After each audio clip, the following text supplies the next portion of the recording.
Hi folks, my name is Sophia Coco, and my life has not been the most exciting, I must admit.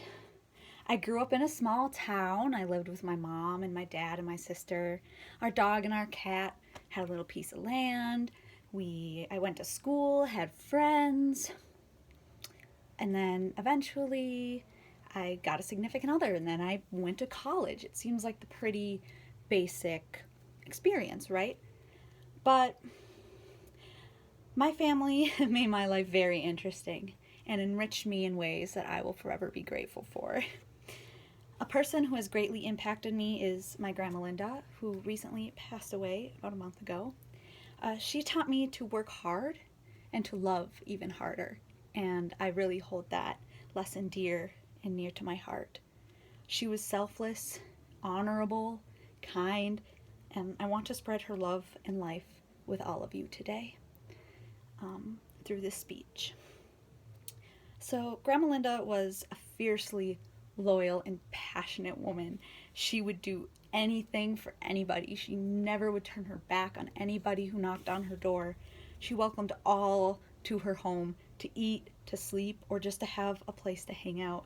I remember hearing stories from my dad and his siblings about his friends. They would just come stay for days at a time, and like my grandma Linda was like their second mother to them. Like she was just so honorable, just so like hospitable and kind and welcoming, and I would not be who I am today if it weren't for her guidance, stories, and the memories that we made. I want to share how my grandma Linda inspired me to be a better person. That's the overarching theme of today. I want to share some things and some lessons that she taught me. She showed me why relationships and why love is so important. And without her help, I wouldn't have been able to be myself, while also being willing to completely give myself to others in their time of need.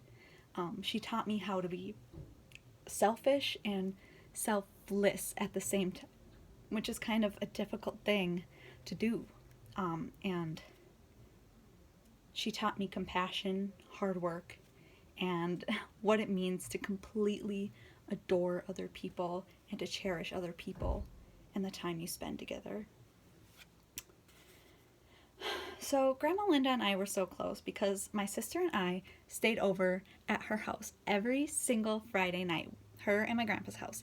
But even before that, we lived just right before we moved 10 minutes away. We were only, let's say, 100 yards away from each other.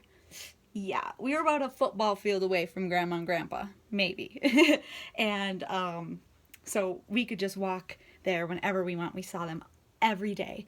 But after that, we still saw them every single Friday because they still lived really close. And we would watch Cartoon Network, usually Scooby-Doo, cuddle, and eat lots of chocolates and treats. Then, in the morning, Grandma and Grandpa would always make us French toast and sausage with lots and lots of maple syrup. To say she spoiled all of us was to say the least. We always got what we needed and what we wanted. So my grandma Linda was full of stories about her life as a young mother and wife that she shared, and these are the stories that I connected with most, and I feel that she relayed a lot of her lessons to us through.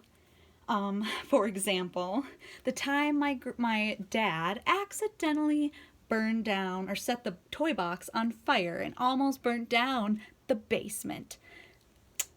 And he got a pretty good spanking for that one.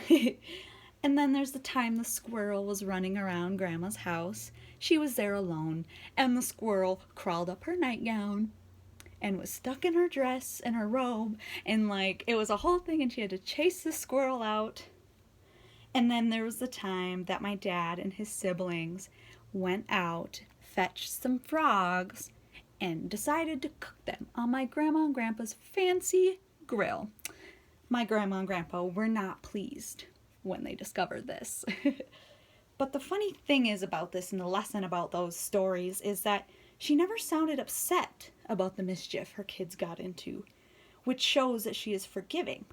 She knew people made mistakes and didn't judge them for it. And this is what I appreciated most.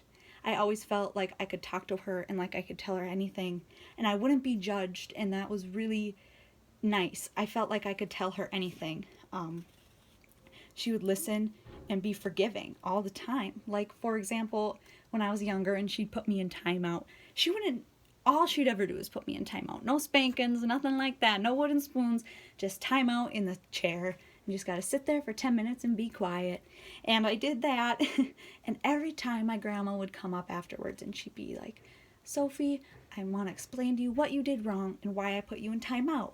And then I'd apologize and she told me she loved me and everything worked out. And she would forgive me for what happened when I apologized. And I feel like this level of patience is something many parents and grandparents struggle to maintain, but thanks to my grandma Linda, I feel like it's something that I will be able to manage a lot more, which as a future educator, this is especially important. She was just grateful to exist and love and be loved. Love was the strongest thing for her, love and care and support. And I think she taught me how to be such a giving and loving person. She taught me that relationships will have lasting impacts, whether they are positive or negative.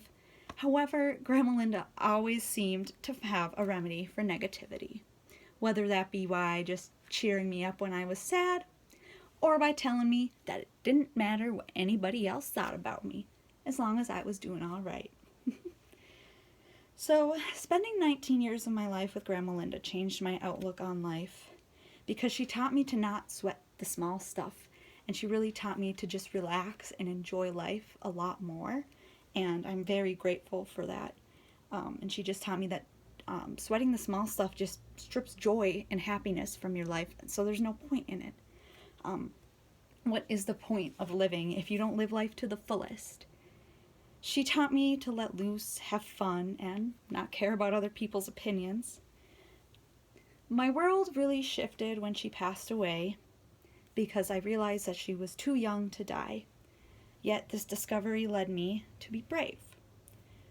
We cannot choose how or when we die, but we can choose to make the most out of the time we have.